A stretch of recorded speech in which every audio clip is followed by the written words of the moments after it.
Esqueci. Eu vou me audiodescrever. Sou a Daniela Jordão, estou usando óculos agora, tenho pele clara, olhos claros, cabelo louro escuro, estou usando uma camisa com estampas miudinhas. No meu fundo eu tenho paredes brancas e 2 quadros. Bom, a professora Elisa, ela é bacharel em matemática pela Unesp, mestre em engenharia elétrica pela Unicamp e doutora em educação pela PUC de São Paulo. É livre docente em formação de professores para uma escola digital inclusiva, também pela Unesp, e líder do grupo de pesquisa Ambientes Potencializadores para a Inclusão, também da Unesp.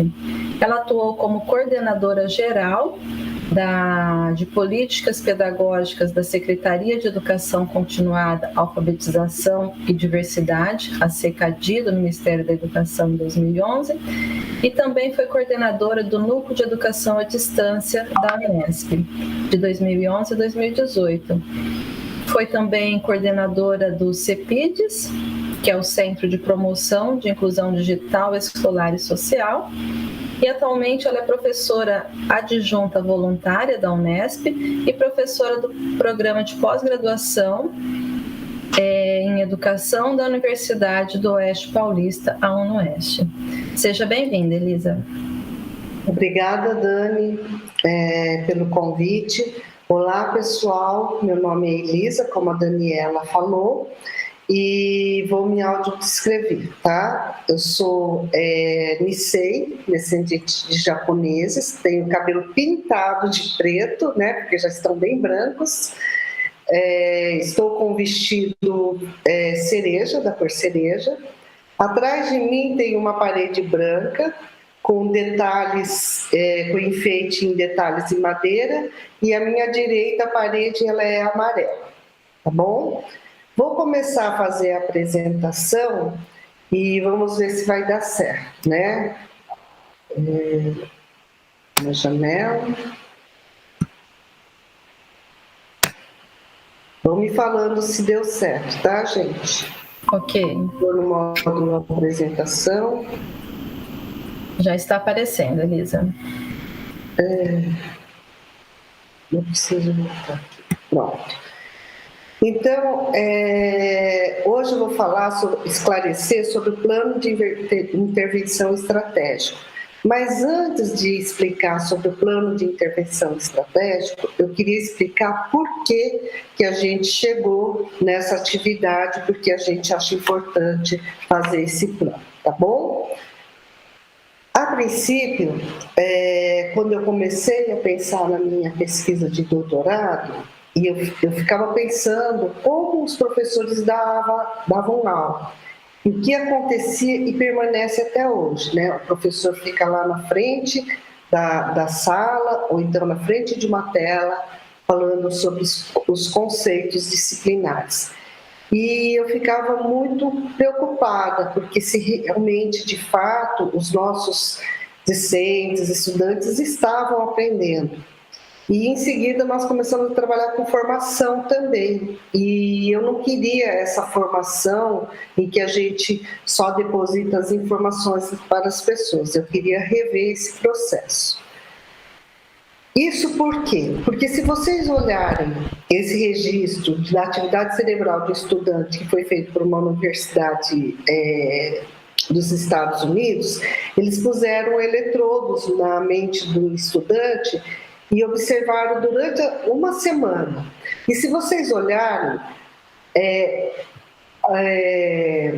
quando eles estão em sala de aula, a mente ela fica parada, ela praticamente não é ativada, né? Até dormindo, a mente trabalha mais do que dentro da sala de aula, onde está lá classroom, tá? Pintado de amarelinho. No laboratório, a mente trabalha um pouco mais. Então, eu ficava pensando como que deveria ser essa formação. Uma outra coisa que também me incomodava, né, que eu me questionava, eu refletia, era o que é inclusão de fato, né? A inclusão, para nós, é onde a escola e a sociedade buscam valorizar as diferenças das pessoas, reconhecendo as habilidades e reestruturando a sua organização.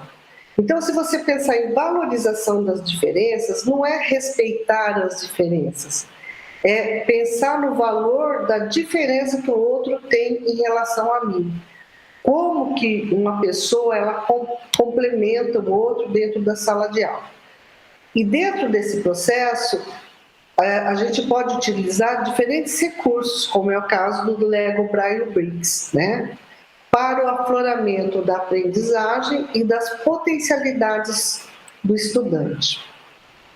E aí eu ficava pensando, é possível conquistar essa inclusão de trabalhar valorizando as diferenças, como ensinamos atualmente, naquele modelo em que o professor fica na frente da sala de aula, profetizando conceitos e conteúdos? E aí eu comecei a pensar, fui no sentido etimológico da palavra ensinar. O que significa ensinar? Vem de insignare, de dar significado a. E ensinar é um processo coletivo. Como que eu vou dar significado para os conteúdos num processo coletivo? Eu ficava pensando sobre isso. E aprender. O que é aprender? É um processo individual regulado pelo próprio sujeito. Isso vem da teoria de Piaget, quando o sujeito ele manipula um objeto, ele tem aquela fase de acomodação, de desequilíbrio. Então, eu ficava pensando como seria esse tipo de formação, né?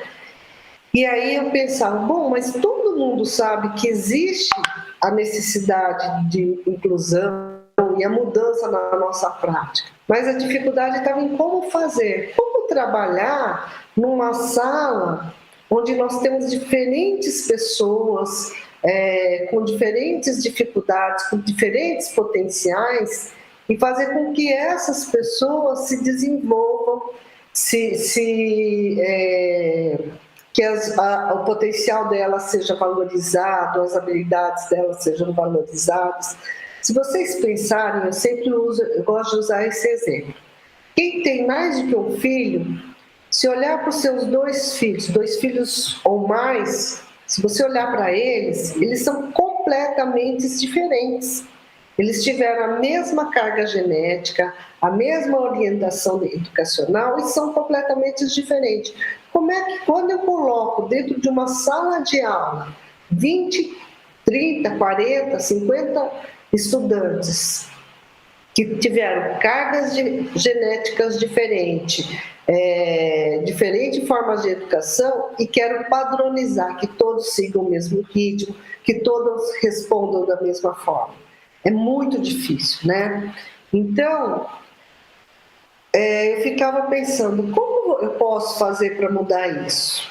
Primeiro, eu poderia pensar num diagnóstico dos interesses, das linguagens dos meus estudantes, do meu público, né? Não adianta eu ter uma fórmula padrão e querer usar para todos. Cada realidade é uma realidade. Se você for pensar, existem as diferenças. Eu posso ter alunos cegos com os mesmos comprometimentos, mas eles são totalmente diferentes. A linguagem, o campo de interesse é diferente. Isso é a diferença humana. E se você pensar na diversidade, que é os índios, a educação étnico-racial, a educação especial, são a diversidade que nós estamos trabalhando. Então, nós temos que pensar no diagnóstico dessas diferentes linguagens dos nossos estudantes e trabalhar com eles de forma em que eles consigam gestar o conhecimento dele, né? Ter uma gestão de conhecimento. Não é mais necessário que eles decorem tudo, memorizem tudo. Eu mesma não consigo. Então, eu posso fazer uma busca na internet, no próprio celular. Hoje o Google resolve um monte de coisa. Mas aí vocês podem me questionar, falando assim, Elisa, mas tem muita informação, tem fake news, tem informação equivocada, com erros conceituais. E é para isso que vocês são importantes. para mediar todo esse processo, para dar liberdade para que eles busquem essas informações, mas que você vai mediando para que eles reflitam se aquela informação é verídica, se aquela informação está correta, ou até para fazer experiências para refletir sobre aquela informação, tá? Então, o foco, ele não é mais voltado para a memorização dos conceitos, e sim para o desenvolvimento das habilidades. Mais do que memorizar o conteúdo, eu tenho que desenvolver habilidades dos meus alunos. E elas não precisam ser iguais. Vocês podem pegar, assim, várias pessoas, todo mundo tem deficiência e todo mundo tem habilidades. E isso nós precisamos fazer com que aflore essas habilidades. Tá? Então, qual é o desafio a ser superado agora, né? Se a gente for ver, é como valorizar as diferenças, oferecendo um contexto que ele consiga compreender, dentro do contexto dele, aquilo que ele está aprendendo, né? Para que tenha significado para ele. E para isso, eu fiz uma proposta de um fazer pedagógico, um novo fazer pedagógico, tá? E isso aconteceu na minha tese de doutorado, que foi desenvolvida de 97 a 2000. E o trabalho de campo eu fiz na ACD, tá? Lá na Unidade Central de São Paulo, na Cindino Reis. E, de acordo com isso, surgiu o livro, né, em cima dessa minha tese, surgiu o livro que foi publicado em 2016.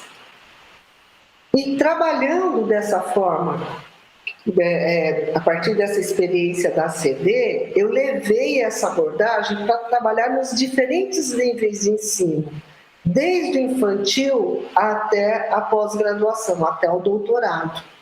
E aí foi quando eu validei a abordagem na minha livre docência em 2015. E aí nós publicamos um livro em 2020 sobre essa abordagem, tá? A Daniela, ela vai depois disponibilizar tanto a minha tese como a minha livre docência. Eu só não posso disponibilizar o livro porque foi publicado por editoras, então não dá para eu disponibilizar. Tá? Bom, e o que é a abordagem construcionista contextualizada e significativa? O que é essa abordagem? Tá? Ela é construcionista porque o estudante, por meio da mediação pedagógica do professor, ele usa o recurso tecnológico, né, para a construção do conhecimento, segundo a espiral da aprendizagem. Essa espiral da aprendizagem, eu não expliquei hoje de manhã, mas eu vi que é importante eu explicar. Essa espiral, ela tem um ciclo, que é descrição, execução, análise do resultado e nova descrição. Então, você faz uma descrição, você verifica, você faz a troca, depois você faz uma nova descrição, tá? E isso vai ser usado para vocês fazerem um plano estratégico, porque vocês vão elaborar pela primeira vez, e aí vocês vão fazer a troca, observar de outros, e depois vocês vão fazer uma nova descrição, tá? E é contextualizado porque todo o material, todos os dados são levantados dentro do contexto de atuação de vocês, tá? E elas são construídas de acordo com situações emergentes. No nosso caso, qual que é a situação? É como usar o kit Lego Braille Bricks para que os nossos alunos tenham acesso e possam aprender, né?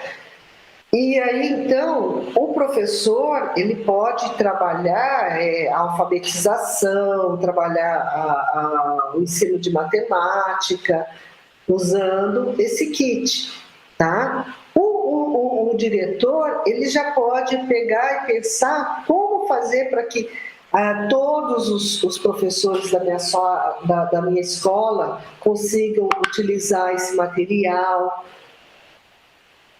como fazer para que eles sejam formados para usar esse kit.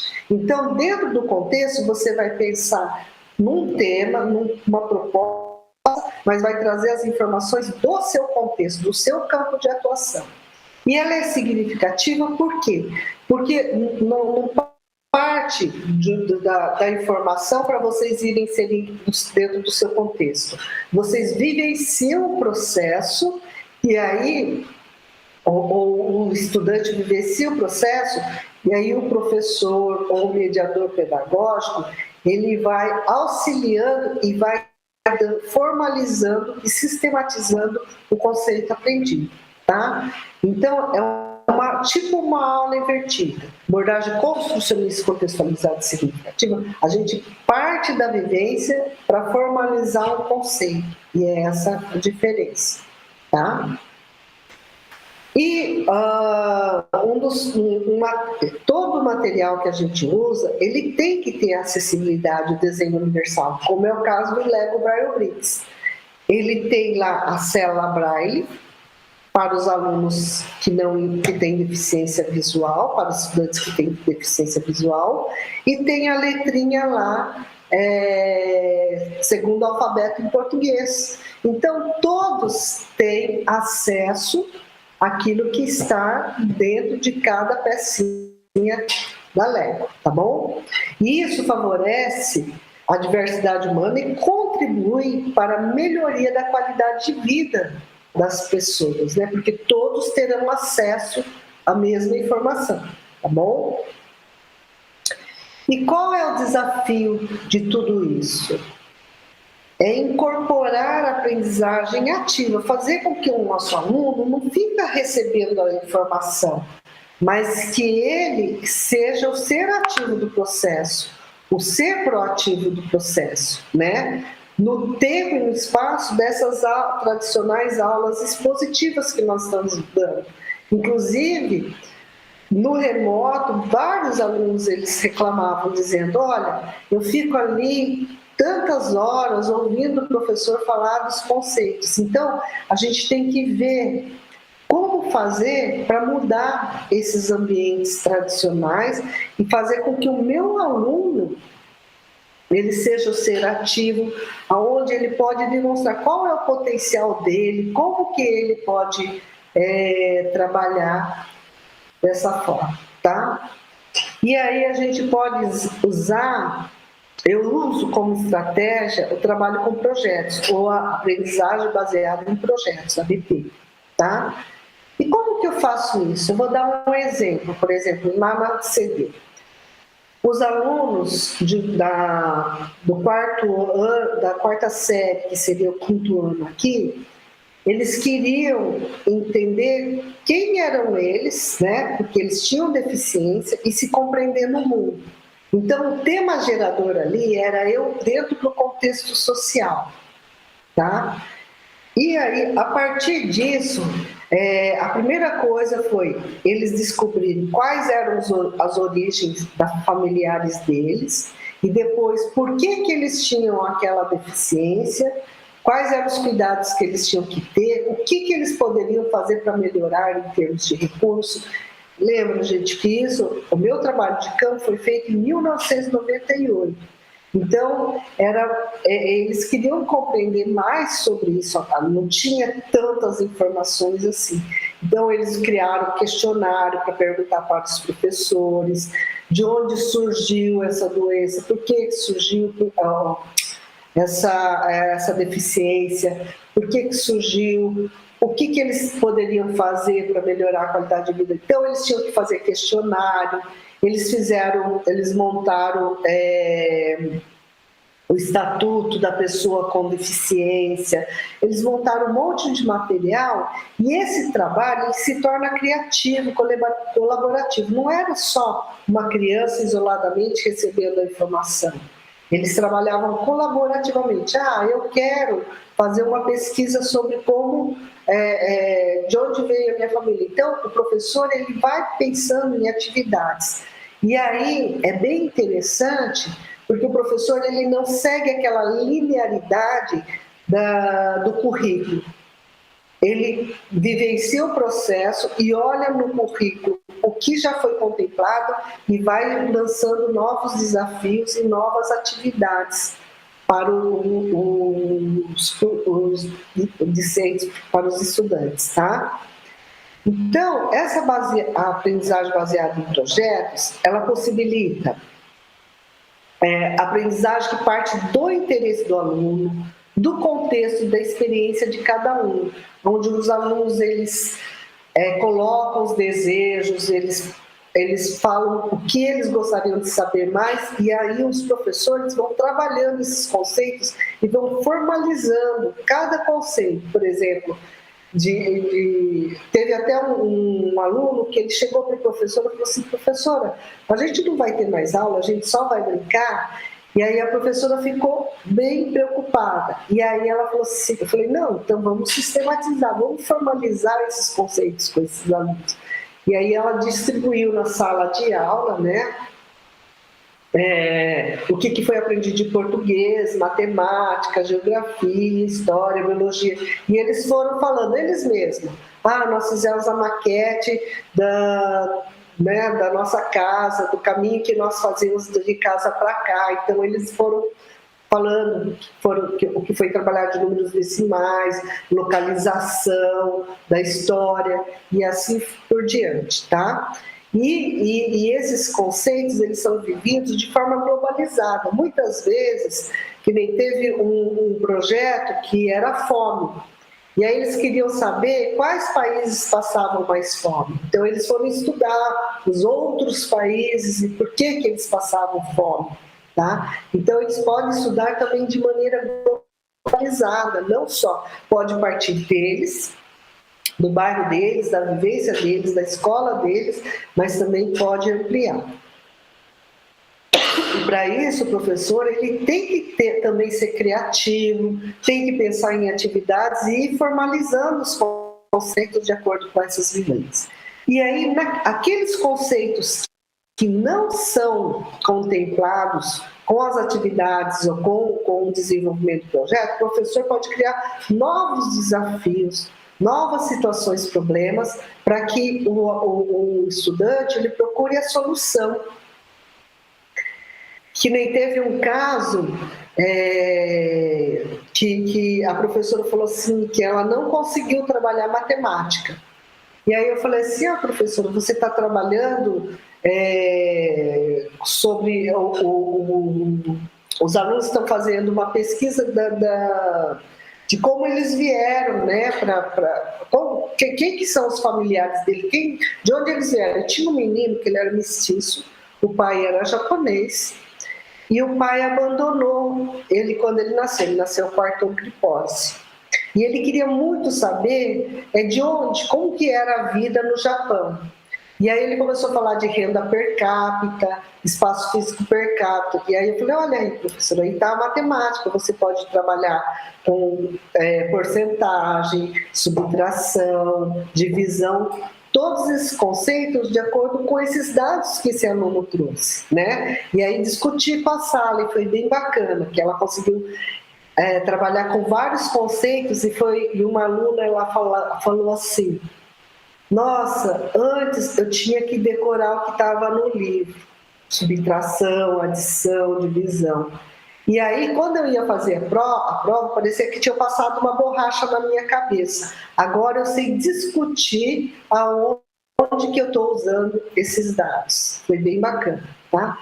E nesse trabalho em grupo, nesse trabalho em conjunto, você valoriza as diferenças. Tem um aluno que escreve bem, tem um aluno que fala bem para apresentar para a classe, tem um aluno que pesquisa bem, que lê, que vai buscar mais informações. Então, cada um, dentro do seu potencial, colabora com a equipe, né? Isso foi muito bacana. E você usa a tecnologia para o aluno gerar, representar, formalizar, desenvolver um aplicativo, fazer um panfleto, foi muito bacana, tá? E, então, a tecnologia, ela não era o fim, ela era um meio que ajudava o aluno a desenvolver, a aprender determinados conceitos. Isso foi muito bom também. E também o aluno ele pode pesquisar em diversas fontes de informação. Teve uma aluna que ela falou para mim assim, que bacana, antes eu tinha que decorar o que estava na apostila, agora eu sei buscar informações em vários lugares. Isso foi muito bacana também. Então, trabalhar com a abordagem CCS, você propicia isso. E como eu trabalho dessa forma diferenciada, desde a formação infantil até a formação de professores, educadores, gestores, surgiu a parceria dentro do programa Braille BRICS Brasil, né, que o CEPIDS e a Unesp e a UNOEST, ela está fazendo a formação de vocês, tá? Visando uma educação para de todos, uma formação online, que o mais importante de tudo é a participação de vocês, porque nós aprendemos com cada um. Nós já fizemos 3 pilotos, um em Bernardes, outro em Franco da Rocha e outro lá em Salvador, na Bahia, e, pasmem, eram com pouquíssimos kits. E mesmo assim nós tivemos muitos resultados. Os professores assim deram um baile, uma lição para nós, e mostraram quantas coisas eram possíveis fazer usando o kit Lego Braille BRICS, né? E aí, então, qual é o diferencial da nossa proposta? É a formação em serviço. Cada um dentro do seu campo de atuação, dentro da sua escola, vai sendo formado. Fazer em um trabalho colaborativo, onde numa equipe eu posso ter professor, gestor, professor do AE, tá? E a preocupação com uma formação socioemocional, onde as pessoas, hoje a gente fala assim que devido à pandemia, devido ao isolamento social, nós ficamos muito vulneráveis, principalmente porque teve pessoas que perderam gente importante na família, né? Eu mesma tive Covid, gente, é horrível. Nos primeiros dias você fica esperando, é uma sensação de medo, de morte, de angústia, né? Então, essa formação, usar o Lego Braille BRICS, você pode fazer uma formação lúdica, divertida, trabalhar com as emoções. Ela não deve ser um recurso só para alfabetizar a criança. Nós podemos trabalhar, segundo essa abordagem construcionista, contextualizada e significativa, partindo dos anseios, dos desejos, daquilo que os nossos alunos estão precisando do campo de interesse dele, para que eles tenham prazer nessa aprendizagem, tá? E como nós trabalhamos? Nós trabalhamos construindo saberes em conjunto, com os estudantes, com os educadores, com os profissionais multidisciplinares. E é o que eu falei para vocês. Os protagonistas desta formação não somos nós, são vocês, professores, gestores, professores especialistas que estão na escola, né?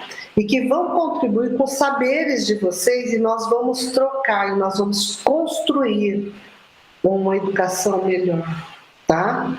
Então, nós vamos aprender também, depois, cada grupo vai montar o seu próprio projeto, o seu plano estratégico, e aí depois nós vamos trocar entre os outros grupos, porque a ideia de um outro grupo pode ajudar a gente, e isso entra a teoria de Vygotsky, que fala que o interpsicológico, né, atividades entre as pessoas, entre os grupos, influencia no intrapsicológico, faz a gente refletir e ver, como que eu posso melhorar, como eu posso, eu não tinha pensado naquela ideia. Então, isso é muito bacana. E a tecnologia, ela vai ser usada para vocês produzirem algo, pode ser um vídeo, uma foto, para trocar, para se comunicar, para fazer muitas coisas, tá? Elisa, pode falar, Dani. É que tem uma pergunta que eu acho importante você explicar agora. Tá. Deixa eu pegar aqui. A Isis Longo, ela está pedindo para você esclarecer qual é a diferença do construcionista para o construtivista. Ótimo, Isis. Muito boa pergunta. O construcionismo veio do construtivismo de Piaget, tá? Mas o construcionismo, ele acrescenta algo mais, que é a tecnologia. Então, ela tem como base o construtivismo, mas ela usa a tecnologia. A tecnologia não são só recursos tecnológicos eletrônicos, tá? A tecnologia pode ser o kit Lego Brian Briggs, pode ser uma caneta, um papel, mas não é só o objeto que o aluno está aprendendo, mas ela pode usar um objeto como meio para ela aprender um conceito que não está vinculado àquilo. Não sei se ficou claro para você, Isis, mas se não ficou, volta a perguntar que eu explico, tá? A base do construcionismo é o construtivismo de Piaget, que é o aluno, ele manipula o objeto para aprender sobre o objeto. Mas o construcionista, ele usa outros recursos que não é em si o objeto, tá? Mas ele usa esse para ele construir o conhecimento dele sobre aquele objeto. Ele usa um recurso tecnológico, tá? Ficou claro? Acho que sim, se não ficou, daqui a pouco ela manda outra pergunta, eu te mando aqui. Isso. Aí, então, gente, a partir do interesse, do contexto do estudante, a gente pega assim, mas se o aluno não tem nenhum interesse, hoje de manhã foi feita essa pergunta, né? Como que eu vou incentivar o interesse desses alunos? Olha, de todos os trabalhos que nós fizemos, quando você olha para o aluno percebe que você está buscando qual é o interesse dele, qual é o campo de interesse dele, você faz com que ele busque dentro dele. Muitas vezes, ele nem sabe qual é o interesse dele.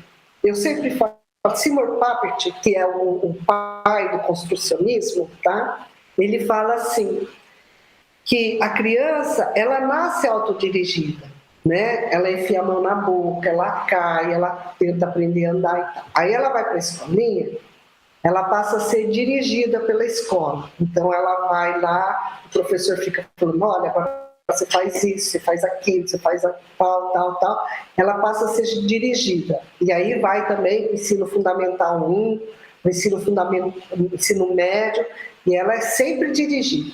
Quando chega lá pelos seus 16, 17 anos, o pai tem que pagar uma atividade, um psicólogo, para ele descobrir o que ele quer ser. Né? Isso é muito triste. Então, nós temos que tentar fazer com que o aluno olhe para si e ver qual que é o campo de interesse dele, qual que é a habilidade dele, qual que é a autoimagem dele. Eu não preciso ser igual a minha irmã, meu irmão, para eu ser alguém bom. E olha, pasme, eu era, dos meus 3 irmãos, aquela pessoa que tinha dificuldade de aprendizagem, que ia ser professora porque não ia conseguir coisa melhor, a minha irmã queria ser médico, meu irmão engenheiro de alimentos e tal. E assim, em nenhum momento eu conseguia descobrir a minha autoimagem, que o ser professor, e é o que eu falo hoje para todo mundo, é a profissão que eu mais admiro. Eu assisti uma palestra de uma pessoa lá de Singapura, que ele fala que você nunca se tem uma lembrança de um profissional que te marcou, que a gente pode dizer, esse profissional marca a vida de todo mundo. E a única profissão que marcou a minha vida, que marca a vida de todo mundo, que todo mundo lembra de um professor que marcou a vida dele, né? É o professor. Então, isso faz com que a pessoa ela tenha que se descobrir qual é o seu campo de interesse, né? E se você der ouvido e voz, olha, nós vamos trabalhar com que tema? Como eu falei desses alunos. Ah, professora, eu queria trabalhar com o deficiente. Eu falei assim, mas por que você quer trabalhar com... Naquela época o termo era o deficiente, né? Mas por que você quer trabalhar com... Ah, porque eu quero descobrir por que eu sou assim, por que eu nasci assim, se é genético, se não é genético. Eu falei assim, então tá, então vamos trabalhar com... A professora falou, vamos pensar num tema gerador, eu dentro do contexto social, porque todo mundo tem que se descobrir, tem que descobrir por que é assim ou por que é assado, sabe? Então, não quer dizer que se ele pensar num tema, se você achar que esse tema é um tema muito para baixo, você pode sugerir outros, mas que vai dar liberdade para que ele trabalhe aquele tema, tá? Mas que esteja dentro da realidade do qual eles estão inseridos, tá? E como... Elisa, só tirando mais uma dúvida com relação, né, ao termo construcionista. A Ana Elisa Zola, ela pergunta assim, então a tecnologia seria o uso de um material de apoio em qualquer formato? Isso, pode ser, tá? A ideia original de Seymour Papert era o computador, tá? E o computador como meio. Mas a abordagem que eu trabalho é qualquer recurso que pode auxiliar na aprendizagem, tá? Mas esse recurso, no construtivismo, é assim, ó, eu quero entender sobre esse, como chama? Controle remoto, tá? Esse controle para eu ligar o meu ar-condicionado. Então, eu manipulo esse objeto para compreender esse objeto, para aprender sobre esse objeto, tá? Isso é o construtivismo. O construcionismo eu quero saber sobre esse controle remoto. Ah, eu vou fazer um texto sobre ele. Vou buscar na internet o que fala sobre controle remoto para ligar o ar-condicionado. Então, isso é o construcionismo. Deu para entender a diferença? Uma coisa é eu aprender o que é e ficar manipulando o objeto, que é o construtivismo. Outra coisa é eu querer aprender sobre esse controle remoto, mas eu vou usar outros recursos, não só ele, para aprender sobre ele. Eu vou fazer pesquisa na internet, eu vou escrever um texto no Word, vou criar uma planilha de custos desse... Deu para entender como ele é mais amplo do que o construtivismo? Tá? Acho que ficou bem claro agora. Bom, então, como transformar os espaços de aprendizagem? Como que eu vou fazer isso? O construcionismo, a abordagem CCS, construcionismo contextualidade significativa, eu começo com uma mesa vazia, eu começo com o campo de interesse dos meus alunos, tá? E aí, então, agora eu tenho o kit Lego Braille Bricks, tá? E eu quero trabalhar. Ah, mas existe uma regra, né? Eu vou trabalhar o Lego Braille Bricks com os meus estudantes com deficiência visual numa sala de aula inclusive, ou na escola. Aí eu fico pensando, mas se eu me inscrevi e eu não tenho essa pessoa com deficiência visual na minha sala de aula. Gente, vocês podem trabalhar criando uma empatia. Vocês podem pegar um tapa aos olhos, pedindo para eles sentirem como que é não enxergar, como que é olhar para aquilo e pôr alguma coisa para desfocar. Então, isso é muito importante para que eles compreendam o porquê que a gente usa o Lego Braille Bricks de forma inclusiva.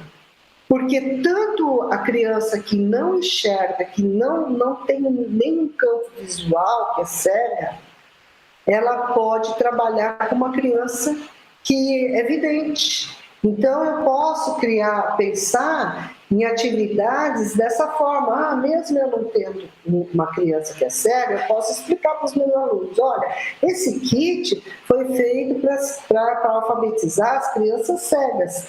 Por quê? As crianças com deficiência visual. Por quê? Porque o sistema Braille é a única forma de alfabetizar as crianças que não enxergam, tá? E só para que eles compreendam por que esse meu Lego é diferente.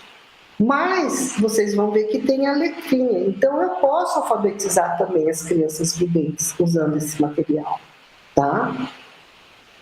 Uma outra coisa é como pensar em uma estratégia, né,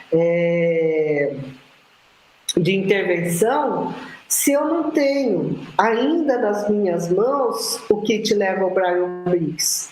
Então, gente, é muito difícil, porque nós entregamos, a Fundação Dorina Noil entregou para a Secretaria, mas existe uma regra que a Fundação Lego, ela nos impõe. Então, ainda não chegou até vocês, mas para fazer o plano estratégico, como eu falei, vai ter uma primeira escrita, depois vocês vão pensar, vocês podem começar a pensar no que atividades vocês fazem. Assistir um vídeo no site da Fundação Dorina Noil, que foca um pouco o trabalho que vocês, o campo de ação que vocês têm dentro da escola, ou assistir lá da própria Fundação Lego, né, para pensar no plano estratégico, porque depois ele vai ser reformulado, ele vai ter prazo para ser reformulado. E, se Deus quiser, esse kit estará nas mãos de vocês, tá bom? Bom, e o trabalho com projetos, como funciona? Por que funciona? Porque ele é idealizado pela própria equipe, não é o professor que pensa num projeto. Esse projeto ele é construído junto com os alunos, é o que eu falei. Abordagem construcionista contextualizada, nós começamos com a mesa vazia, tá? E aí, como começar? Começar ou sensibilizando os alunos para um tema emergente, ou descobrindo qual é o campo de interesse desses alunos, ou pensar, você pode sensibilizar até por um filme.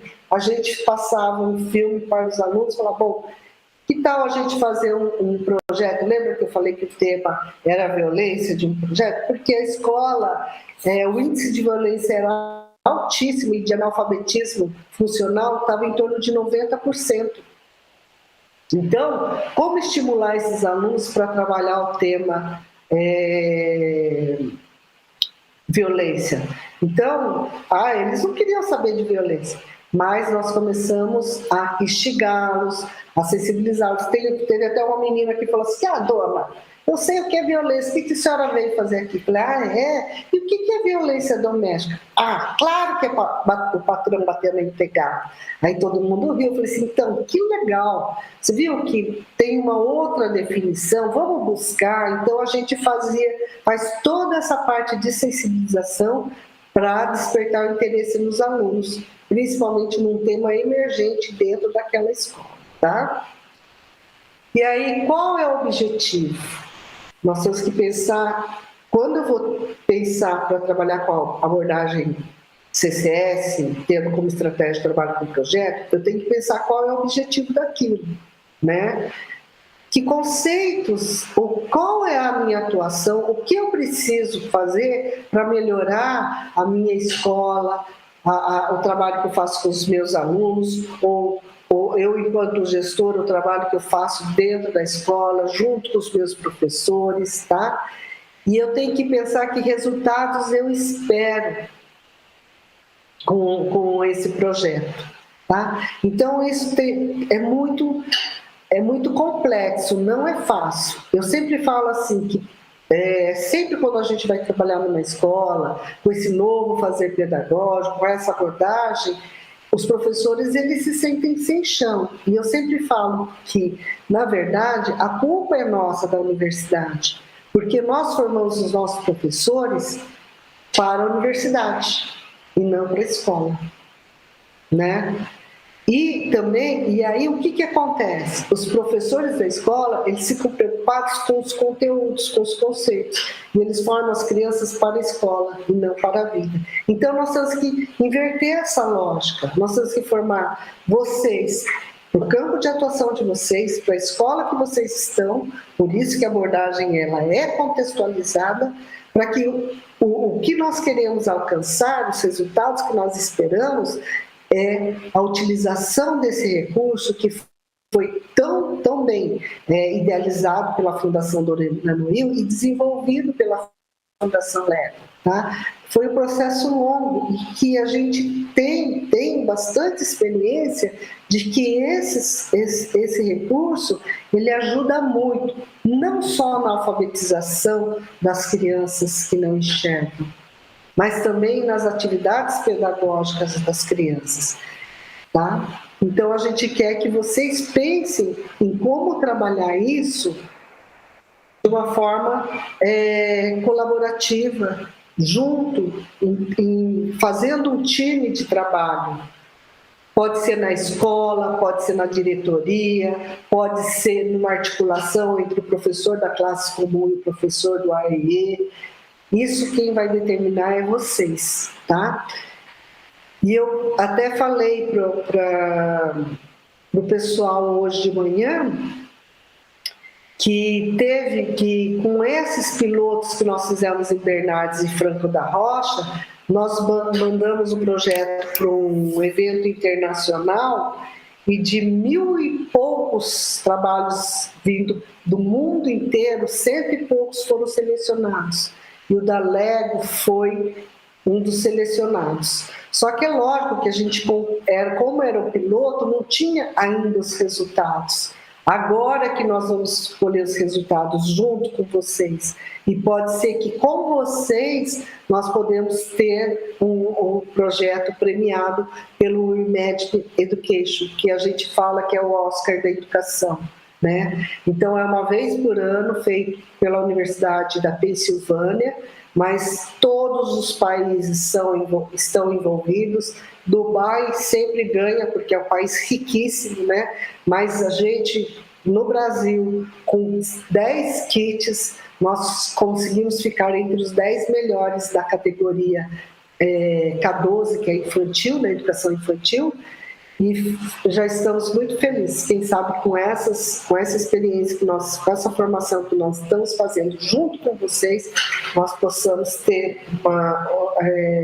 conseguir um bom resultado, né?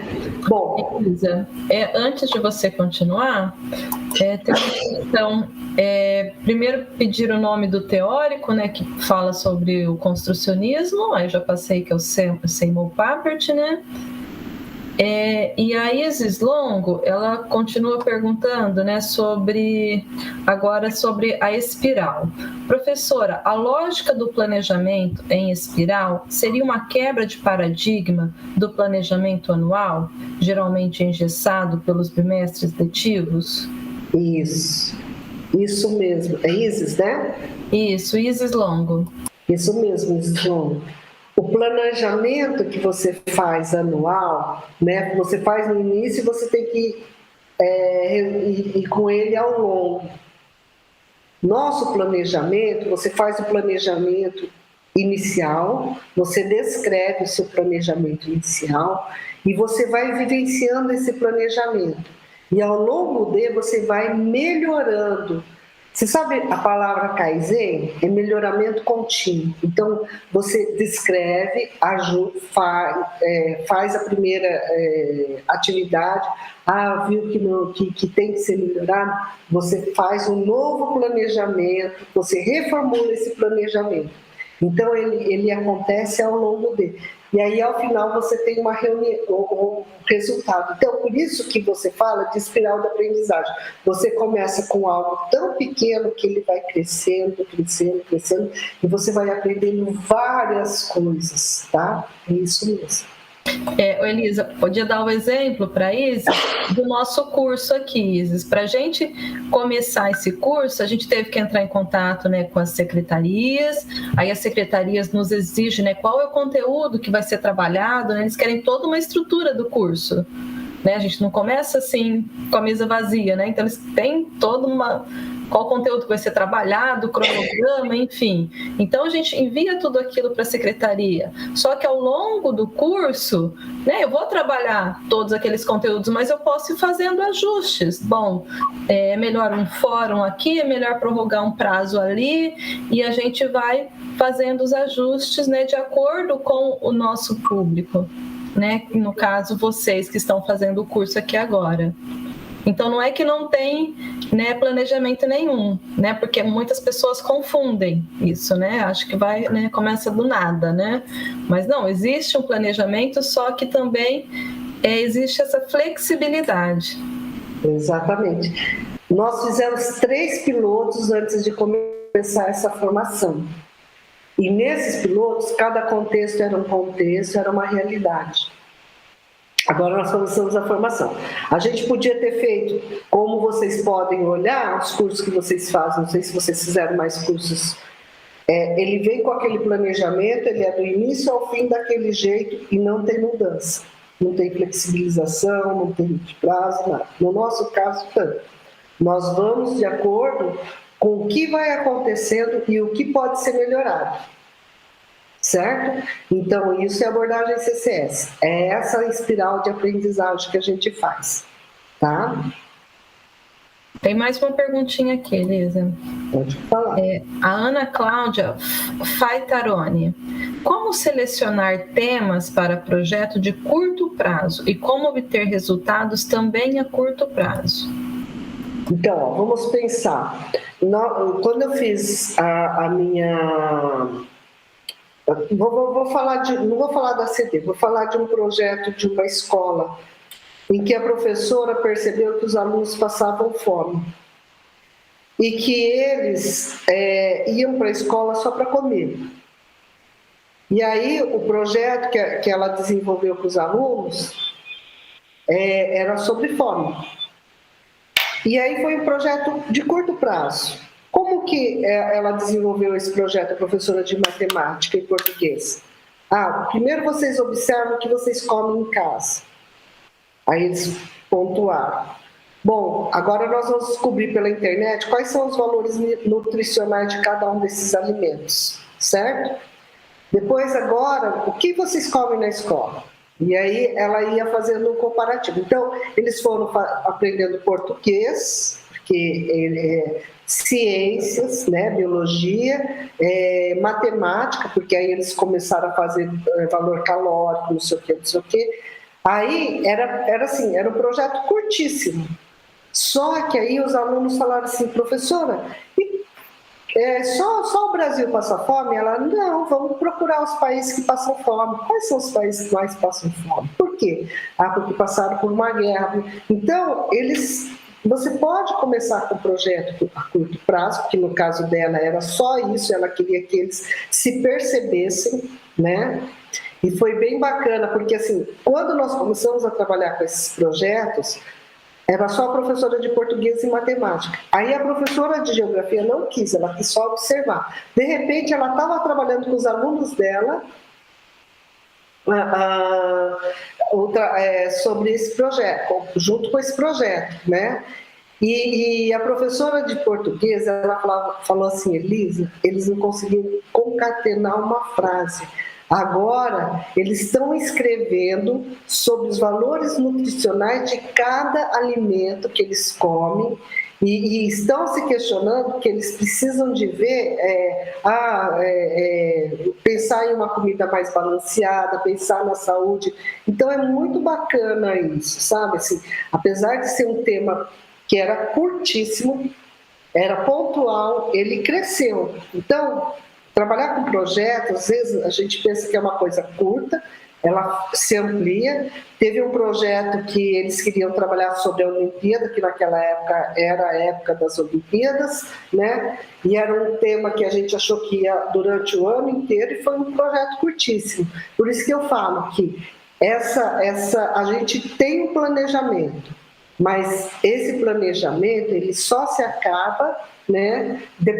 Vai depender muito da mediação pedagógica e do campo dos desafios que o professor vai lançando em cima desse planejamento, tá? Mais alguma pergunta, Dani? Não, pode continuar. Acho que na verdade, tinha uma pergunta sobre a necessidade da execução do plano, mas você ainda vai falar disso lá para frente, aí não te perguntei. Tá bom. Então, gente, olha, aí nós estamos realizando a formação online, né? Nós estamos criando uma rede com vocês de apoio de aprendizagem, onde nós estamos aprendendo com vocês, vocês estão aprendendo com seus pares, e assim, tá aí a Daniela, que não me deixa mentir sozinha, né? Tem pessoas que nós fizemos a formação em 2007, em 2002 nós temos contatos até hoje, e nós fazemos a troca de experiência juntos, tá? Bom, o que nós queremos? Que vocês façam pelo menos uma experimentação prática, né? Então, esse projeto, ele pode ser feito, um projeto assim, a longo prazo, tá? Se vocês quiserem, até pode ser para o ano que vem. Mas a gente queria que vocês pensassem numa experimentação prática, pelo menos uma agora, para que vocês possam avaliar ou ter a mediação do tutor, para vocês pensarem nas outras atividades. Isso vai ajudar bastante, tá? E que essa elaboração ela seja colaborativa. Então, assim, que seja feito em grupo é muito bom. Porque aí, fazendo em grupo esse plano de intervenção estratégico, vocês vão pegar, ter um parceiro, pessoas parceiras, para ajudar no desenvolvimento desse plano. Numa formação que nós fizemos para a Secretaria Estadual, eram assim, 6 cursos de especialização em áreas específicas, deficiência auditiva, deficiência intelectual, deficiência física, altas habilidades, superdotação, TEA, né? Deficiência visual. E aí nós juntávamos essas pessoas para que elas pensassem num plano um delas era o projeto político-pedagógico, né? E foi muito bacana que, quando terminou o curso, eles continuaram e o secretário falou: olha, de fato, essa foi a primeira formação que teve impacto na escola e que eles deram continuidade na formação. Então, isso é muito importante, tá? Essa elaboração colaborativa. E aí vocês olharem para o contexto de vocês e pensarem. Então, eu vou falar de cada passo. Vocês vão receber, olha, as instruções, as orientações para fazer o roteiro, né, para a elaboração do plano de intervenção estratégica. A primeira coisa é a identificação. Vocês vão pôr um título. Então, vocês vão pensar que título que eu vou pôr, para pensar no trabalho que nós queremos desenvolver. Talvez o título pode ser a última coisa que vocês vão fazer, né? Aí vocês vão pensar no grupo. Vocês vão pôr o nome, a função de cada um e o local que cada um trabalha, tá? E depois vocês vão vir com o contexto que vai ser trabalhado, ou o contexto, ou os contextos. E aí, gente, é muito importante vocês darem o maior detalhe possível para que o tutor consiga fazer essa mediação e auxiliar na melhoria e compreender o contexto que vocês vão desenvolver essa pesquisa. Tá? Esse plano estratégico. Tudo bem? Que abordagem você vai querer usar? Quais profissionais vão ser envolvidos? Que histórico que você pode trazer desse contexto, né? Se veio do remoto, principalmente porque agora, gente, vocês passaram por uma fase muito complexa. De repente, vocês tiveram que dar aula no remoto, foi muito pesado. Depois, agora, vão ter que voltar para o presencial de uma forma escalonada. E eu vejo, assim, como isso está desgastando, judiando bastante dos nossos professores, né? Dos professores da classe educacional. Então, o que Denise, só reforçar que esse contexto, né, dessa volta, né, para o presencial é muito importante que vocês detalhem bem, porque nós temos contextos muito diversos, né? Algumas salas estão voltando todas, outras estão voltando uma porcentagem, enfim, é importante vocês detalharem como está isso.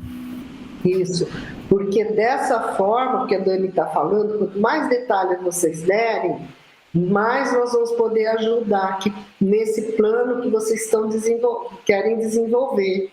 Porque se vocês fizerem uma boa radiografia, é que nem o médico, né? Eu faço uma boa radiografia, eu consigo ver aonde eu posso ajustar, melhorar, né? Então isso é muito importante para a gente, tá bom? E também, né, se tem o estudante com deficiência visual, se tem a sala de recursos junto, se não tem, se ele frequenta em outro lugar, né? Todo esse contexto é muito importante. Isso. Detalhar. Tá? E aí o tema, vocês têm que justificar a escolha, né? Falar por quê? Porque na minha escola a gente trabalha assim, nós precisamos de melhorar isso, eu percebo isso. Então, assim, justificar por que vocês escolheram esses temas, qual foi o motivo, qual é a necessidade que tem sobre esse tema, quais são as possibilidades, não é só falar, reclamar, tá, gente? Que possibilidades vocês veem para trabalhar com esse tema, tá? E as contribuições que podem ter, né, as possíveis contribuições para a educação inclusiva, para a inclusão dentro da sua escola. Quer completar algo, Dani? Não, acho que é isso. E aí, assim, o objetivo geral. Vocês vão ter que dizer assim, olha, no geral, o que eu quero, né? Vou pegar a Elisa, quando ela fez a tese dela, né? Olha, meu objetivo geral é como usar o computador, analisar como usar o computador para que os estudantes com deficiências múltiplas aprendam, se desenvolvam, né? Esse era o meu geral. E aí, quais eram os meus objetivos específicos? São os objetivos que especificamente eu vou fazer as minhas metas para eu atingir o objetivo geral. Então, eu falava assim, bom, primeiro eu tenho que entender quais são as deficiências que existem, quais são as múltiplas, depois que tipo de recursos eu tenho, né? Compreender levantar quais são os recursos existentes lá no setor escolar, né? Então, depois desenvolver uma atividade com os alunos usando tais recursos. Então, esses eram meus objetivos específicos para eu atingir o meu objetivo geral. E aí, eu tenho que dizer qual é o conteúdo, né, se eu for professor, que eu quero que eles aprendam, que eu quero ensinar para eles. Se for um gestor, como que eu quero, qual é o que eu quero, que ações administrativas ou formativas eu vou fazer para que os meus professores tenham o maior acesso possível ou trabalhem de forma articulada dentro da minha escola. Então, isso daqui é bom deixar muito claro o que vocês querem fazer, né? Que conteúdo vocês querem trabalhar, ou que atividades vocês querem desenvolver, tá? E aí o desenvolvimento do tema, para cada objetivo lá, você vai falar qual o objetivo específico, como que você vai proceder para atingir aquele objetivo específico, tá? Por exemplo, eu quero, que nem no meu caso, eu quero entender quais são os tipos de deficiências existentes aqui no setor escolar. Então, como que eu vou fazer? Como que eu fazia isso? Eu pegava lá o prontuário dos alunos e fazia um levantamento. Depois eu ia na bibliografia para ver qual era o grau de comprometimento. Então, isso eu detalho que procedimentos eu vou tomar para atingir aqueles meus objetivos, tá bom? E que cada membro vai desenvolver. A Isis vai fazer isso, a Patrícia vai fazer aquilo, né? Para ficar mais claro na hora de realizar a articulação, desenvolvimento do projeto, tá? Do plano estratégico. Elisa, dá uma paradinha aí. Nessa parte, né, de o que cada um vai fazer, que a gente colocou no desenvolvimento, é importante que isso aí esteja coerente. Lá na identificação tem um quadro onde vocês vão colocar os membros, né, os nomes dos membros do curso, do grupo, e qual é a função dele dentro da escola. Então, isso que ele vai executar nessa parte, né, que a gente vai descrever de cada um aí dentro do desenvolvimento, tem que estar coerente com a função dessa pessoa, né? Você colocou lá a identificação, por exemplo, o gestor vai ter um tipo de ação, o professor da sala de recursos vai ter outro. Aqui acho que já dá para a gente encaixar, Elisa, uma pergunta que tem aqui, ó. Quer ver? Aqui, ó, Andréia Lisboa. Eu pulei umas perguntas, gente, mas depois eu vou voltar, só porque essa da Andréia cai bem aqui agora. O plano será construído em grupo, porém cada integrante tem uma realidade diferente. Vamos precisar escolher uma realidade para desenvolver o plano?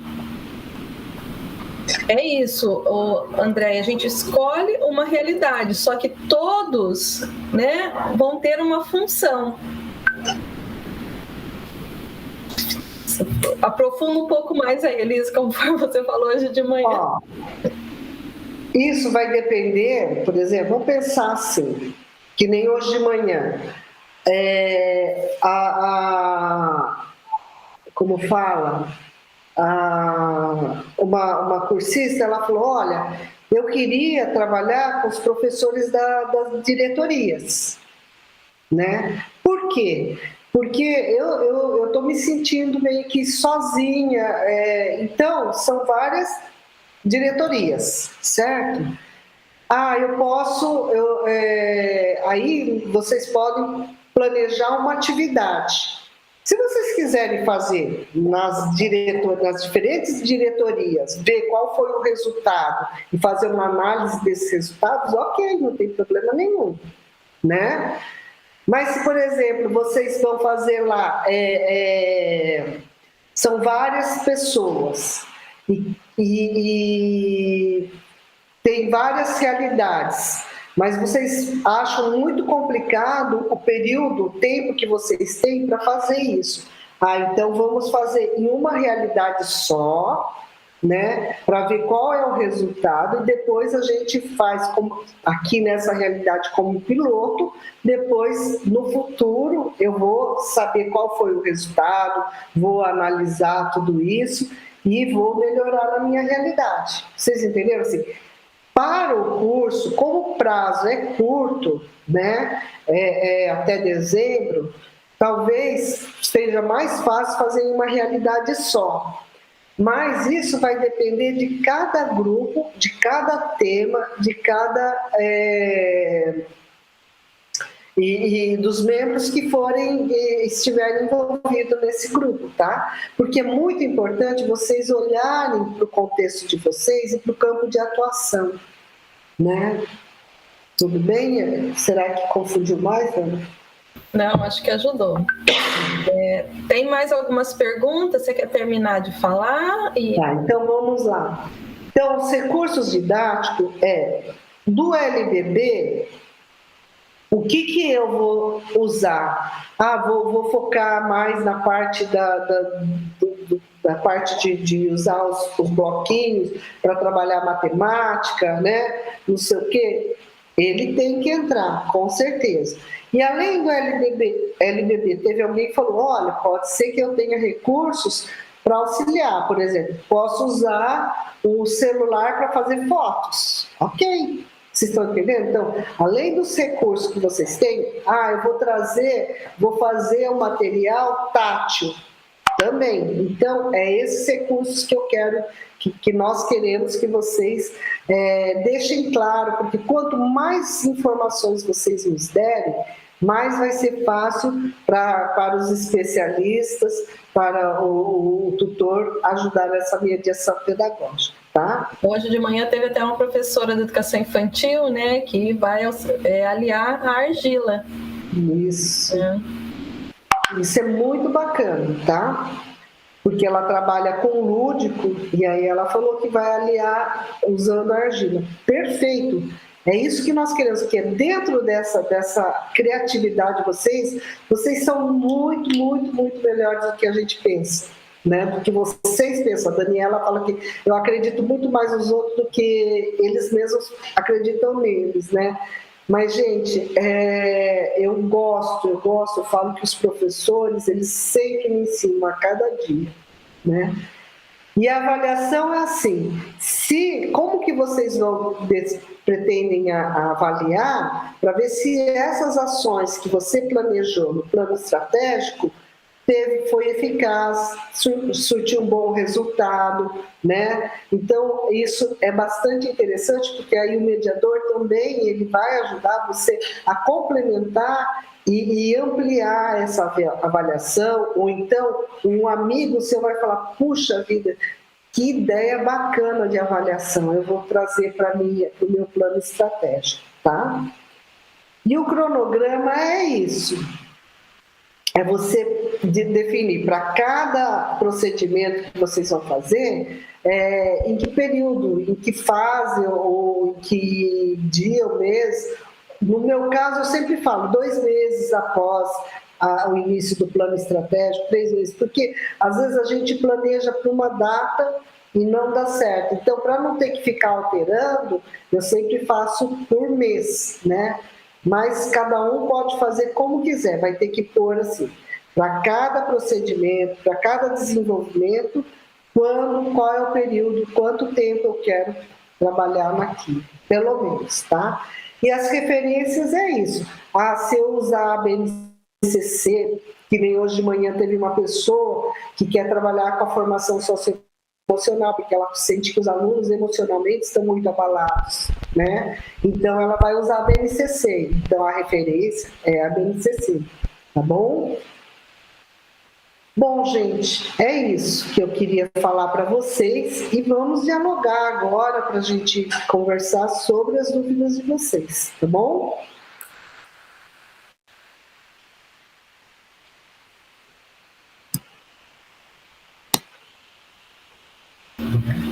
Oi, Elisa. Vou ver as questões, só um momentinho.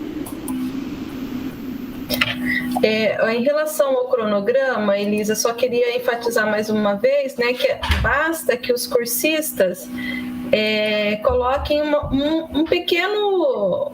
Eles podem fazer um grande projeto, né? A gente não estimulou um período, mas que eles desenvolvam pelo menos um pedacinho, né, ali uma atividade, uma amostra para a gente poder discutir nas nossas próximas atividades. É isso que a Daniela falou, lembra ali na apresentação, eu falei, pense pelo menos uma atividade prática, porque isso vai ajudar vocês a terem um resultado, avaliarem esse resultado, e aí os nossos especialistas podem até ajudar na melhoria dessa atividade prática para vocês melhorarem. Ou então, talvez, vocês vão fazer uma pequena atividade prática que a gente pode trazer e falar, olha que resultado bacana que ela teve, e mandar para o Imagine Education para falar, ó, é possível trabalhar com esse recurso e fazer uma atividade assim. Então, isso é muito bom, porque vai ajudar tanto no nosso desenvolvimento quanto para o desenvolvimento de vocês, tá bom? Ótimo, Elisa. Vou continuar aqui com as questões. Vou voltar agora aqui na pergunta. Deixa eu me localizar aqui, gente, porque eu fui um pouco para frente.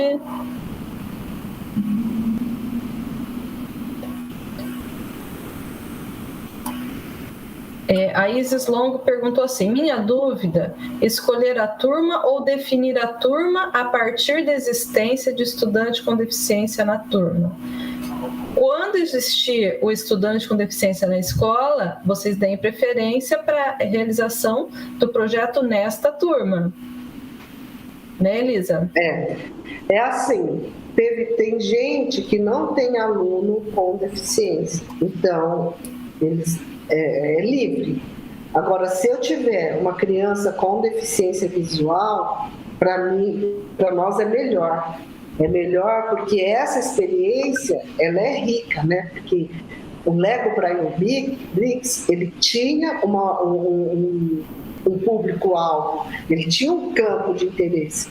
É fazer com que as crianças cegas sejam alfabetizadas, mas de forma inclusiva. Mas eu não tenho, então ok, não tem problema. Mas eu posso pensar em algumas atividades para sensibilizar os meus alunos, para eles verem o valor de ser vidente, ok? Também. A Isis ainda continua, Elisa, ela pergunta se o estudante com deficiência visual será atendido na turma regular e na sala de recursos. Sim, se os dois lugares que ele frequenta recebeu o kit, sim, ele vai usar o kit nos dois lugares, sendo que na turma regular ele vai usar junto com os demais estudantes, né? Mas vocês vão escolher um desses contextos para a realização do projeto. Porque, veja, gente, o professor da sala, qual é a diferença do professor da classe comum e o professor do AEE, tá? O professor da classe comum, ele é um graduado, ele é formado para dar aula de matemática, português, geografia, pedagogo, para trabalhar com educação infantil. Então, esse é um professor que vai trabalhar de forma inclusiva, pensar em atividades com os meus alunos. Esse kit veio para a minha escola, então eu quero pensar em umas atividades junto com os meus alunos. Se tiver um aluno cego, perfeito. Se não, eu posso pensar em atividades. Agora, no caso do professor do AEE, ele é um especialista. Ele sabe trabalhar com o sistema Braille. Ele tem mais habilidades para isso. Então, esse aluno, ele vai fazer atividade lá, junto com os alunos, de alfabetização e tal, e aí ele vai para o AEE, então pode-se pensar num plano estratégico articulado entre o professor do AEE e o professor da classe comum. E aí ele sim vai fortalecer a alfabetização desse aluno, que é uma atividade no contraturno, para que ele aprenda bem o sistema Braille. Ótimo, Elisa. Pessoal, desculpa que eu estava com meu microfone ligado aqui. Tá, problema do médico, já resolvemos. Continuando, Elisa, vou retomar uma pergunta da Ruth Monsali. São duas perguntas. Como utilizar o Lego Braille Bricks na educação infantil, visto que as crianças não são alfabetizadas? Aí ela continua: desde que não seja construir objetos montando uma peça sobre a outra.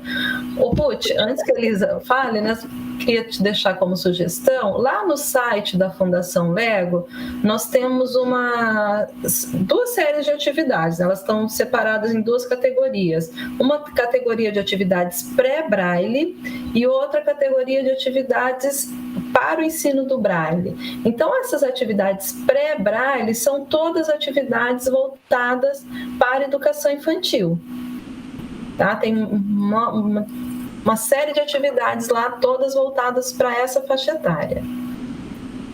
Acho que você já respondeu, né, Dani? E outra, assim, Quando você está numa sala de aula, você está com crianças, vamos pegar crianças de 3, 4 anos, né? Tem que ser 4, né, Elisa? 4 anos, ela não é alfabetizada, né? E aí você fala assim, olha, na verdade, você pode pensar em atividades em que elas vão começar a reconhecer as letrinhas, né? Por exemplo, eu posso fazer uma figura, fazer uma casa e pôr um C lá na frente. Nós trabalhamos com muitas pessoas com deficiência intelectual que elas não reconhecem as letras. Elas têm uma dificuldade imensa de reconhecer as letras. E aí, o que a gente faz? A gente começa a pedir para eles fazer uma figura, aí depois a gente começa a buscar dentro dessa figura qual é a letra que corresponde, pelo menos a primeira letra. E teve um menino que ele já tinha acho que uns 25 anos, ele não conseguia ser alfabetizado, ele começou a reconhecer as letras, as primeiras letras, que nem assim, como que é? Hugo, que era o nome dele. E toda vez que ele via o H, ele reconhecia o H. Então ele pode fazer o Hugo, e aí pôr um H ali, ele pondo a primeira letra. E assim, é uma pré-alfabetização, não é uma alfabetização, mas você pode brincar de forma que ele vai recomeçando a reconhecer as letrinhas, né? Isso é bacana também. Eu estava contando para elas, no curso de manhã, que tinha uma menina que chegou com 29 anos e a mãe queria que trabalhasse com contos com ela. E ela disse para mim, Elisa, eu não quero contos, eu quero romance. Eu quero ler. E ela tinha visão subnormal, paralisia cerebral, deficiência intelectual, porque a paralisia parece que afetou um pouco do intelecto dela. Então, com 29 anos, ela malemar sabia reconhecer 2 letras, né? E assim, juntar 2 letras, a consoante e a vogal. E aí ela falou para mim que ela queria aprender romance. Primeiro que nós escrevemos para Sabrina, Júlia e tal, mas vinha com aquelas letrinhas pequenininhas. E aí nós falamos com uma professora de letras, né? E ela começou a dar poesias para a gente. E a gente aumentava, ampliava até ficar bem grande. E aí nós fizemos a alfabetização lectoescrita. Juro para vocês que em 4 meses ela escreveu um romance e hoje ela escreve livros. Tá? Então, são coisas assim que eu falo, os professores, eles me ensinam a cada dia. Não foi uma ideia minha, foi ideia de um professor fazer isso. Tá? Muito bom, Elisa. Vou continuar aqui. A Heloísa... da Riva Moura. Ela está dizendo, né, que atualmente uma parte, né, dos professores de São Paulo estão em greve e esse fato dificulta a implementação do projeto. Heloísa, como você disse, é uma parte, né? Então todos vão ter uma função dentro do projeto, nem todos vão precisar estar na escola, né, para executar. A gente só vai executar uma pequena amostra esse ano, né? Então, mesmo estando em greve, dá para continuar realizando as atividades do curso. Isso. Tenta entrar num grupo em que alguma pessoa, alguém, né, não esteja em greve, para ela idealizar, colocar em prática a ideia do grupo. E aí, quando vocês saírem da greve, você pode, né, desenvolver a atividade até melhorada, porque aí vocês já vão ter o resultado, vão ter avaliado o resultado, e isso é bacana. Isso. Bom, a Isis, né, que estava falando do contexto, né, da definição do contexto, ela complementou aqui dizendo que ela acredita que a realidade, né, o contexto no qual vai ser desenvolvido será o relativo, né, ao do profissional que tem acesso ao Lego Braille Brix. Sim, né, porque ele vai ser a pessoa mais indicada para desenvolver a parte prática, né, do projeto. A Mirtes Figueiredo coloca assim: achei uma atividade bem ampla. Quanto tempo teremos para entregar? Ô Mirtz, essa atividade, ela é a atividade final do curso. Então, daqui até o final do curso, a gente só vai trabalhar com esse plano. Ele está dividido em algumas etapas, né? Essa semana vocês vão fazer uma primeira proposta, né? Cada grupo vai entregar a sua proposta, né? Vocês foram divididos no fórum, né? Tem um tópico para cada grupo, então vocês vão elaborar uma primeira proposta. Na semana que vem, a atividade é visitar os outros grupos, né? E dar sugestões. E na outra semana, a partir das sugestões dos colegas, vocês vão reformular. E só então, depois, é que vocês vão desenvolver uma pequena parte, enfim, uma amostra, como a gente disse agora há pouco, tá? Então, essa atividade é a última atividade do curso, é daqui até o final, só que ela está dividida, né, em várias etapas, né, que é a espiral da aprendizagem que a Elisa contou lá no começo, né? Então, você faz uma atividade, aí os colegas comentam, né? E depois você vai refazer esse pensamento em cima do que os colegas fizeram. Aí depois daquela pequena execução, daquela pequena amostra, a última atividade é você mesmo refletindo sobre a execução, né? Se os objetivos foram atingidos, se não foram, se uma outra pessoa poderia pegar esse seu plano e desenvolver em um outro lugar, o que falta ali para que qualquer um possa pegar essa ideia e desenvolver em outro lugar? Bom, dei um resumo agora daqui até o final do curso para vocês. Isso, é muito importante, gente, isso que a Dani está falando é fundamental, essa participação, essa ajuda. E aí a gente fala para todos os nossos cursos que aí entra o princípio da interdisciplinaridade, né?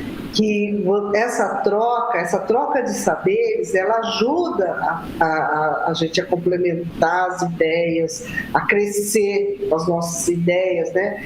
E eu sempre falo que o princípio da interdisciplinaridade é a humildade e a generosidade. A humildade diante do meu não saber, porque eu estou fazendo pela primeira vez, estou, né? Não me angustiar, não preciso me angustiar, criar uma ansiedade. Vou fazer o que eu tenho para dar hoje. E aí tem a generosidade do outro, do não saber, que ele compreende o seu não saber e ele fala assim, olha, que tal se você fizer mais isso? Que tal se você olhar para isso? Te despertar para alguma coisa. Isso, essa troca, ela cresce tanto. Às vezes você começa com um projeto tão simplesinho, e aí quando você finaliza o curso, você fala assim, nossa, eu tenho um projeto para fazer por tantos anos até que vai ser muito bacana. Tá bom? Esse plano estratégico, ele vai crescer de acordo com esse movimento do grupo. Isso é muito bacana. Todos os cursos que nós fizemos, né, assim, os resultados são muito bons. Bom, a Ana Maria Signorini, ela está colocando que o tempo é curto, né, que a atividade era até 15/11 e agora a gente está dizendo que é 8/11. Se vocês olharem lá nos critérios de avaliação, ele está dividido em duas partes, né? Essa primeira parte, que é essa elaboração inicial do plano, né, que é nessa semana, e a segunda parte, que é essa do comentário, né, dos planos dos colegas.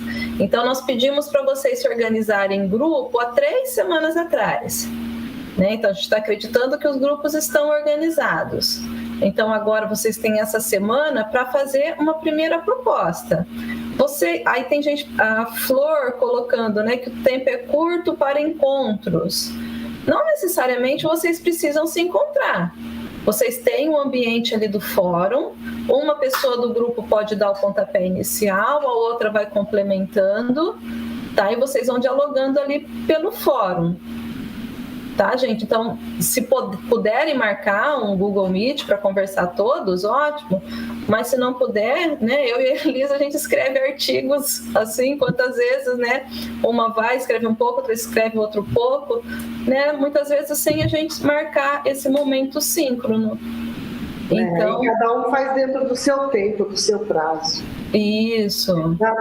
Porque se vocês fizerem lá dentro do fórum, facilita bastante, porque aí vai ficando o registro, né? Bem bom. Isso, e é a primeira ideia, tá, gente? Vocês vão fazer a primeira ideia essa semana. Nós temos até o final do curso para que esse plano fique redondinho, tá? Então, são 4 semanas que nós temos aqui no total. Deixa eu ver se tem mais alguma coisa, Elisa. Outras pessoas falando do prazo.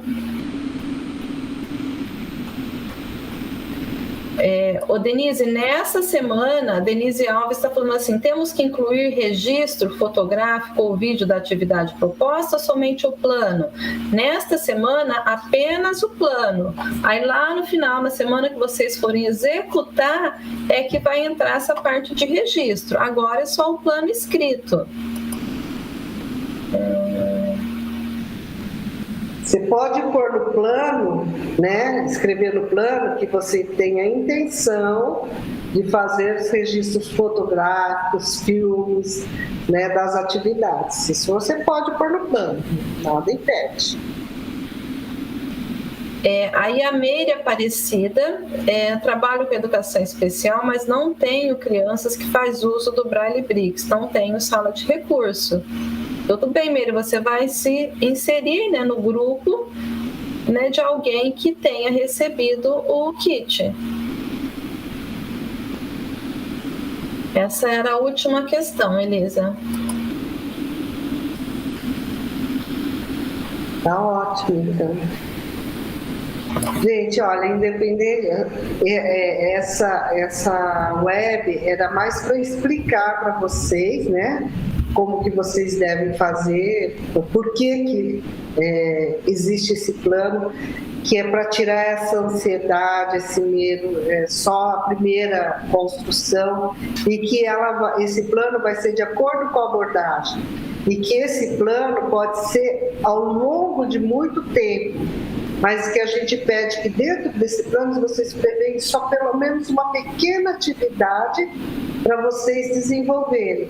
Aí entra essa parte, vocês não fazem a filmagem, porque isso, gente, traz tantos resultados importantes, tanto para vocês que vão avaliar, vão analisar e vão ver os resultados, quanto para nós, que podemos ver, nossa, olha, que bacana, a gente fica encantado com o trabalho que vocês fazem. Nós, assim, sempre estamos encantados, sempre falando a Daniela, ela mudou a tese dela de doutorado, porque ela está encantada com o curso. Então, é isso que a gente precisa. Eu sempre falo assim, antigamente a gente falava que tinha que engajar os professores, tinha que engajar. A gente mudou a palavra para encantamento, porque o encantamento ele traz a emoção, traz o engajamento, traz o envolvimento. Então é isso que a gente quer, tá? Que vocês pensem assim, nós estamos aqui a favor de vocês, para que vocês façam o melhor, para que a gente leve para o mundo o melhor. Né? A Fundação Dorina Noil pensou, idealizou esse kit, a Fundação Lego acatou a ideia, produziu o kit. Isso é um trabalho de muitos anos. E esse plano estratégico pode ser um plano de muitos anos, mas que pode repercutir ou mudar a história do seu contexto, dos seus alunos, da sua vida, e tornar a educação uma coisa prazerosa e gostosa, tá bom? Muito obrigada, Dani, muito obrigada, gente, assim, para todos os cursistas que estão aqui nos assistindo. Eu desejo um bom curso, um bom desenvolvimento e, olha, não fique pensando que eu estou aqui e não fico sabendo. Toda vez que acontece uma coisa boa ou uma coisa que precisa ser corrigida, eu já sou acionada e nós estamos trabalhando sempre em equipe, né? Nós temos uma equipe maravilhosa, tá bom? Obrigada, Elisa. Muito obrigada. Obrigada, pessoal. Quem esteve com a gente até agora aqui. Não esqueçam de assinar a lista de presença. O link está na descrição da live. Tá bom? Muito obrigada. Até a semana que vem.